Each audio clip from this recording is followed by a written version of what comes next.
সাওবান রাদিয়াল্লাহু থেকে বর্ণিত, নবী করিম সাল্লাল্লাহু আলাইহি সাল্লাম বলেন, তোমাদের প্রত্যেককে কৃতজ্ঞ হৃদয়, জিকরকারী জিহ্বা এবং আখিরাতের কাজে সহায়িকা মুমিন স্ত্রী গ্রহণ করা উচিত।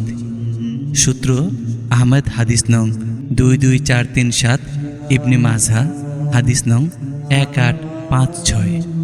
হযরত আয়েশা রাদিয়াল্লাহু তাআলা আনহা কর্তৃক বর্ণিত, রাসূলুল্লাহ সাল্লাল্লাহু আলাইহি সাল্লাম বলেছেন, নারীর অন্যতম বরকত এই যে তার পয়গাম সহজ হবে, তার মোহর স্বল্প হবে এবং তার গর্ভাশয় সন্তানময় হবে।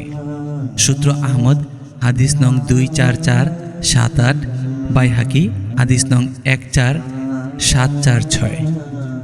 আবু উজাইনা সাদাফি থেকে বর্ণিত, রাসূলুল্লাহ সাল্লাল্লাহু আলাইহি সাল্লাম বলেছেন, তোমাদের সর্বশ্রেষ্ঠ স্ত্রী সে যে প্রেমময়ী, অধিক সন্তানদাত্রী, যে স্বামীর সহমত অবলম্বন করে, স্বামীর বিপদ শোকে সান্ত্বনা দেয় এবং সেই সাথে আল্লাহর ভয় রাখে।